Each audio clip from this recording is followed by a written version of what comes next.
అందాన్ని ఎరగవేసిన కిలాడి లేడీ కోట్లు కొల్లగొట్టింది. సంపన్నుల లక్ష్యంగా వల విసిరింది. బాధితులుగా మారిన వారంతా ఇప్పుడు పోలీస్ స్టేషన్ క్యూ కడుతున్నారు. కిలాడి లేడీ స్కెచ్ చేసిన తీరు చూసి పోలీసులే అవాక్కయ్యారు.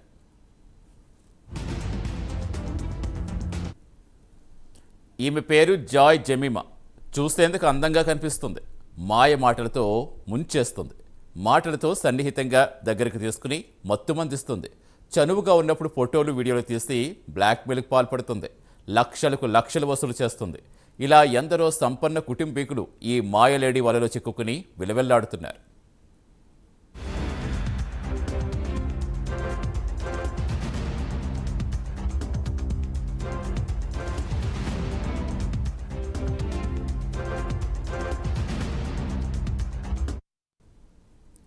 జాయ్ జెమిమా హనీ ట్రాప్ వెనుక బీజేపీ యువ నాయకుడు చక్రం తిప్పుతున్నారని ఆడియో వెలుగు చూస్తుంది. విశాఖ కేంద్రంగా జాయ్ జెమిమా హనీ ట్రాప్లో చిక్కున్న వారంతా ఇప్పుడు పోలీస్ స్టేషన్ క్యూ కడుతున్నారు. ఆమె ఆడియో సంభాషణ బయటకు వచ్చింది. పోలీసులు మరింత లోతుగా కేసు దర్యాప్తు చేస్తే ఆసక్తికర విషయాలు వెలుగు చూసే అవకాశం ఉందని బాధితులు అంటున్నారు.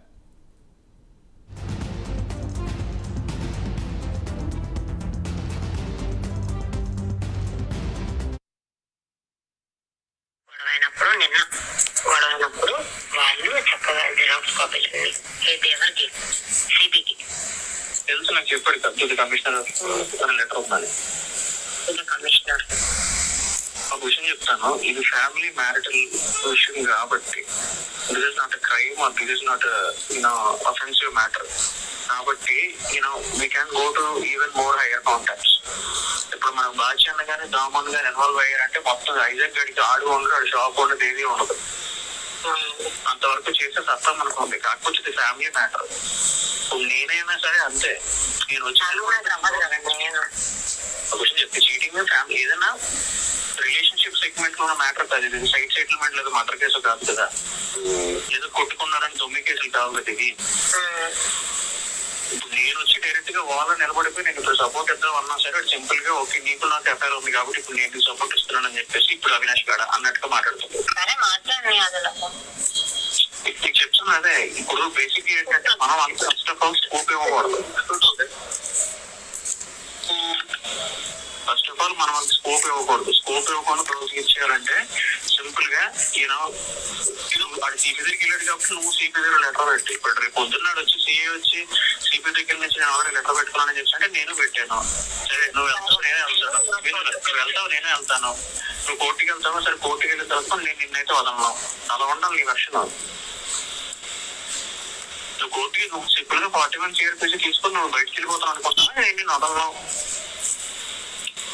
ఇలాగే మాట్లాడాలి. నువ్వు కోర్టుకి వెళ్తా అక్కడికి వెళ్తా వెళ్ళు, నన్ను లోపల వేస్తారా మహా అయితే 15 days మళ్ళీ బయటకు వస్తాను. నేను మాత్రం అవన్నా ఇదే నీ కంటిమే కొనుక్కు లేకుండా చేస్తాను. నువ్వు పిల్లలతో సంతోషంగా ఎలా ఉంటావు నేను చూస్తా. మాట్లాడలేవా మాత్రం నువ్వు? ఎందుకు చేయలేవు?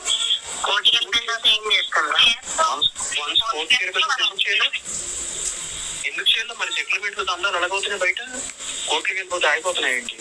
నువ్వు అదే చెప్తావు. ఇప్పుడు ఏ కాన్సెప్ట్ లో ఉంటాడంటే కోర్టుకి వెళ్తే దానికి టైం నాకు అట్లీస్ట్ లోక్ అదాలత్ తీర్చడానికి మినిమం 6 months టైం పడుతుంది. సో ఈ లోకి నేను మొత్తం సర్దిసుకుంటానని అనుకుంటాడు. ఆడు కూడా అదే కాన్సెప్ట్ లో ఉంటాడు. వేరే కంట్రీ వెళ్ళకూడదు కదా. వెళ్ళకూడదు. ఎఫ్ఐఆర్ ఫైల్ అయితే మాస్క్ వెళ్ళడానికి కాదు అయిపోతుంది. అందుకే రేపు ఎఫ్ఐఆర్ ఫైల్ అవ్వాలి. చూడు ఇంకో విషయం చెప్తాను చూడు.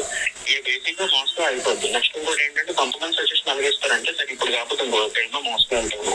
కాకపోతే విషయం ఏంటంటే నీకు కోర్టుకి వెళ్ళిపోతే నువ్వు ఫ్రీ అయిపోతావు.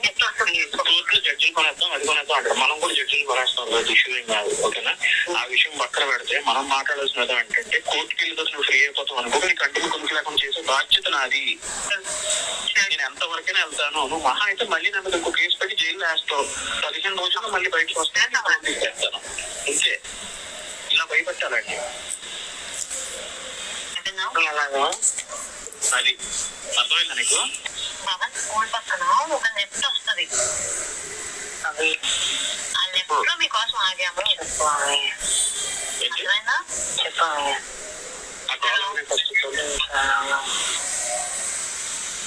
మన దగ్గర చాలా మంది ఉన్నారు. అందులో బెటర్ రాగం నీకన్నా. సింపుల్ గా నేను చెప్తున్నా ఒకటి ఏంటంటే ఆడు 41 CRPC తీసుకొని 3 కాదు 6 months టైం దొరుకుతుంది అన్నట్టుగా ఉంటాడు. ఎవడైనా అలాగే ఉంటాడు. కాకపోతే if you dealing with normal person that's the process of it actually goes. But once if we enter in to the situation it won't be a war with normal person. ఒకటే చెప్తావు, నువ్వు సింపుల్ గా 41 CRPC తీసుకొని తప్పించుకుని వెళ్ళిపోతున్నది అనుకోకు. కోర్టుకి వెళ్ళినా ఎక్కడికి వెళ్ళినా నీకు అంటుగా కునికి లేకుండా చేసే బాధ్యత నాది. నేను చేయాల్సిన డిస్ట్రక్షన్ నేను చేస్తాను.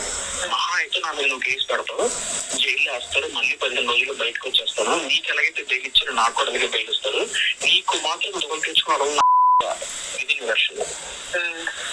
ఇదే నీ వెర్షన్. ఒక ఆడపిల్ల అంత గట్టిగా మాట్లాడిందంటే ఎంత పోద్ది.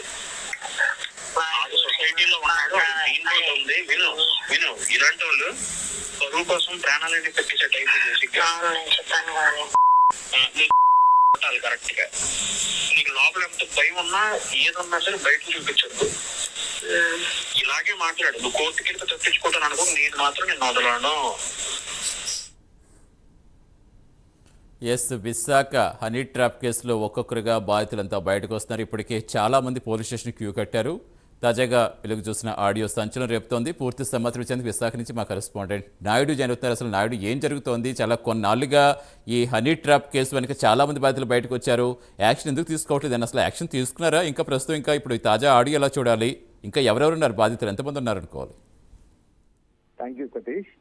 విశాఖలో పెను సంచలనం సృష్టించిన హనీ ట్రాప్ వ్యవహారం రోజుకో మలుపు తిరుగుతున్న పరిస్థితి మనకి కనిపిస్తూ ఉంది. ఎందుకంటే ప్రధానంగా చూసుకున్నట్టయితే కనుక ఇందులో ఏదైతే హనీ ట్రాప్ వ్యవహారంలో ప్రధాన సూత్రధారిగా లేదంటే ప్రధాన భూమిక పోషించిన వ్యక్తిగా అయితే మాత్రం జాయ్ జమీమా అయితే ఇప్పటికే జైల్లో ఉన్న పరిస్థితి మనకి కనిపిస్తుంది. కానీ జాయ్ జమీమా వెనుక ఎంత మంది ఉన్నారు, ఎంత పెద్ద బ్యాచ్ ఉన్నది అని బట్టి మన ఏదైతే ప్రైమ్ లైన్ మనం చేసిన స్టింగ్ ఆపరేషన్ లో సంబంధించి అయితే మాత్రం కొన్ని నిజాలు అయితే మనకి బట్టబయలైన వ్యవహారం కూడా మనకి కనిపిస్తుంది. ఏదైతే ఇప్పుడు మనకి ఆడియోలో వింటున్నామో ఈ ఆడియో అయితే ప్రత్యేకంగా చూసుకున్నట్టయితే బీజేపీ నాయకుడిగా చెప్పుకుంటూ బీజేపీ నాయకుడు అంటూ కూడా తన కారుపై కూడా పార్లమెంట్ మెంబర్ అని రాసుకుని తిరుగుతున్నటువంటి అవినాష్ బెంజమిన్ అయితే మొత్తం వాయిస్ ఇప్పుడు మనకి బయటకు రావడం జరిగింది. ఏదైతే ఇప్పుడు వాయిస్ ఏదైతే వింటున్నామో ఇదంతా కూడా పూర్తి స్థాయిలో ఈ అవినాష్ బెంజమిన్ పూర్తిగా మొత్తం జాయ్ జమీమా మొత్తం జరిపినటువంటి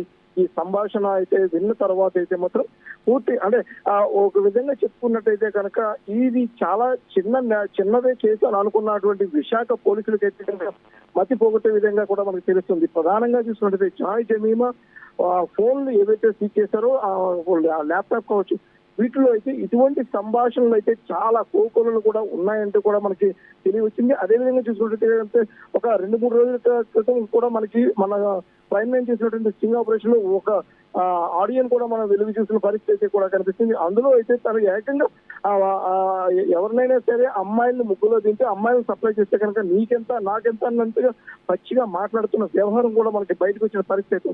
ప్రధానంగా చూసుకున్నట్టయితే కనుక ఈ ఆడియోలో మనం విన్న మాటలు చూస్తే కనుక ఒళ్ళు గొగురుపరిచే విధంగా సమాజం పూర్తిగా కూడా సమాజంలో ఇటువంటి వ్యక్తులు ఉంటారంటూ కూడా మనకైతే మాత్రం అనుమానం కలుగుతున్న పరిస్థితి ఉంది.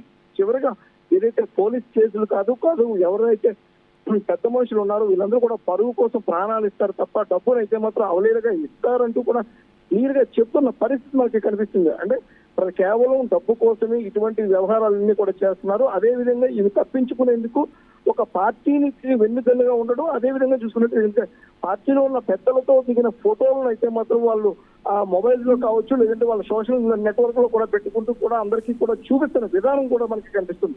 ప్రధానంగా చూసుకుంటే అవినాష్ బెంజమిన్ అయితే కనుక ఈయన బీజేపీ పార్టీలో ఉన్నాడా లేదా అన్న ఒక సంశయం అయితే బీజేపీ నాయకులకే కలుగుతున్న పరిస్థితి. కానీ మనం చూసుకోవచ్చు ఆయన సోషల్ నెట్వర్క్ లో అయితే కనుక ఆయన పార్లమెంట్ మెంబర్ గా కూడా మనకు రాసుకున్న పరిస్థితి ఉంది. అదేవిధంగా కారుపై కూడా పార్లమెంట్ మెంబర్ అంటూ కూడా చేసుకున్న పరిస్థితి ఉంది. అదేవిధంగా ఏదైతే కేసుల్లో ఇరుక్కున్నట్టయితే కనుక పోలీసులు మేనేజ్ చేయగలను, అవసరమైతే లాయర్లు కొనగలను, లేదంటే అవసరమైతే జడ్జిని కూడా నేను డబ్బులు పెట్టి నేను మేనేజ్ చేయగలను. కానీ నువ్వు వాళ్ళని బెదిరించే విధానం చాలా గట్టిగా ఉండాలి, నీ వెనక నేనున్నాను, నీకేమీ కాదు అంటూ భరోసా ఇవ్వడం చూస్తూ ఉంటే కనుక అంటే ఎంతగా పరితెగించారో మనకు అర్థమవుతుంది. అంటే ప్రధానంగా చూసినట్టు అంటే కేవలం బెంజమిన్ లాంటి వ్యక్తి ఒక్కరైనా ఇంతో పాటు మరొక వ్యక్తి పేరు కూడా వినిపిస్తుంది. దామోదర్ యాదవ్ అంటే దాముగా కూడా చెప్పుకుంటున్నటువంటి బీజేపీ నాయకుడు ఆయన పేరు కూడా బయటకు వచ్చిన ప్రధానంగా Right. కనిపిస్తుంది. అంటే బీజేపీలో ఇటువంటి వ్యక్తులు ఉండడం చూస్తుంటే కనుక పార్టీ ఏ విధంగా వీళ్ళపై చర్యలు చేపడుతుంది, పార్టీ ఖచ్చితంగా ఇలాంటి వాళ్ళని అయితే మాత్రం పార్టీ నుంచి నెట్టకపోయినట్టయితే కనుక కేంద్రంలో ఉన్నటువంటి బీజేపీ ప్రభుత్వానికి చెడ్డ పేరు వచ్చే విధంగా మాయన మచ్చగా మిగులుతుందంటూ కూడా స్థానికులు చెప్తున్న పరిస్థితి ఉంది. కేవలం మనం ఒక సాధారణమైన Right. మనకు రైట్, థ్యాంక్ యూ నాయుడు.